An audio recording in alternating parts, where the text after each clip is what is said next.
ஆண்டவரும் இரட்சகருமான இயேசு கிறிஸ்துவின் ஈடு இணையற்ற நாமத்தில் அன்றன்றுள்ளப்பம் வாசகர்களுக்கு எங்கள் அன்பின் வாழ்த்துக்கள்.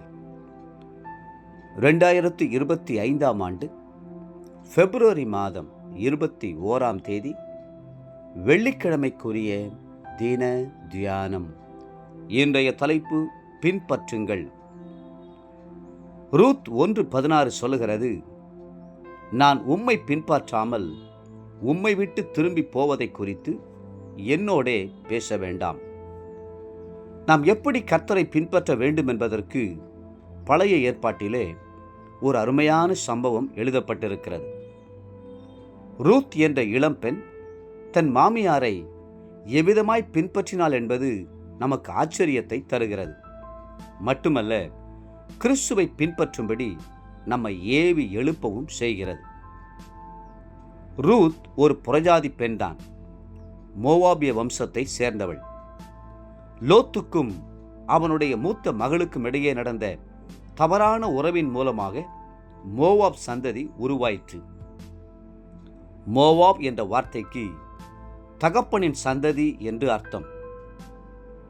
கர்த்தருக்கு சித்தமில்லாதபடி அருவருப்பான முறையிலும் தகாத உறவினாலும் அந்த சந்ததி வந்ததினாலே கர்த்தர் அந்த சந்ததியை அருவருத்தார். அம்மோனியனும் மோவாபியனும் கர்த்தருடைய சபைக்கு உட்படலாகாது.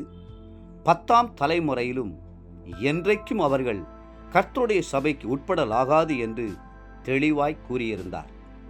உபாகமம் 23:3. மோவாபிய சந்ததியிலே வந்த ரூத் இஸ்ரவேலிலே சம்பந்தம் கலந்தாள். நகோமியை மாமியாராய் ஏற்றுக்கொண்டாள். ஆனால் அந்த குடும்பத்தில் பல சோதனைகள் ஒன்றன் பின் ஒன்றாய் வந்தன. நகோமியின் கணவன் மரித்தார். ரூத்தின் கணவர் மரித்தார். மட்டுமல்ல, நகோமியின் அடுத்த மகனும் மரித்தான். நகோமி மோவாபிய தேசத்திலிருந்து இஸ்ரவேல் தேசத்திற்கு திரும்ப தீர்மானித்தாள். அப்போது மூத்த மருமகளான ஓர்பாள் தன் மாமியை முத்தமிட்டு போனாள். ரூத்தோ அவளை விடாமல் பற்றி கொண்டாள். ரூத் 1:14. ரூத்தின் தீர்மானம் என்ன தெரியுமா? நான் உம்மை பின்பற்றாமல் உம்மை விட்டு திரும்பி போவதை குறித்து என்னோடே பேச வேண்டாம். நீர் போகும் இடத்திற்கு நானும் வருவேன். நீர் தங்கும் இடத்திலே நானும் தங்குவேன். உம்முடைய ஜனம் என்னுடைய ஜனம், உம்முடைய தேவன் என்னுடைய தேவன். நீர் மரணமடையும் இடத்தில் நானும் மரணமடைந்து அங்கே அடக்கம் பண்ணப்படுவேன்.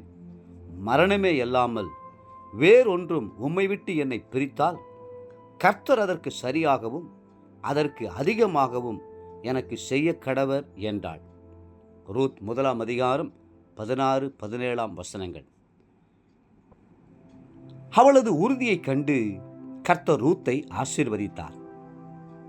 அவளுக்கு ஒரு புதிய வாழ்க்கையை கட்டளையிட்டார். அவளுடைய தலைமுறையிலே தாவீதும் இயேசுவும் பிறந்தார்கள். கிறிஸ்துவனுடைய வம்ச வரலாற்றிலே 4 பெண்களின் பெயர்கள் இடம்பெற்றிருக்கின்றன. அதிலே ரூத்தும் ஒருவள்.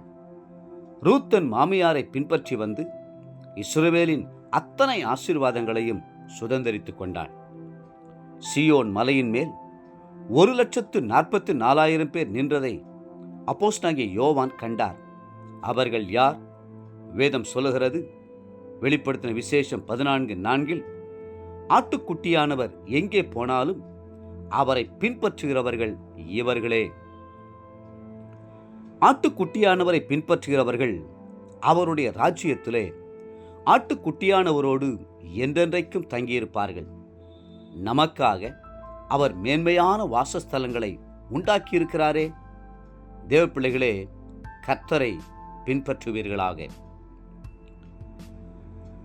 இன்றைய நினைவிற்கு யோசுவா 14:9. நீ என் தேவனாகிய கர்த்தரை உத்தமமாய் பின்பற்றினபடினால் உன் கால் மிதித்த தேசம் உனக்கும் உன் பிள்ளைகளுக்கும் என்றென்றைக்கும் சுதந்திரமாய் இருக்க கடவது என்று சொல்லி ஆணையிட்டார்.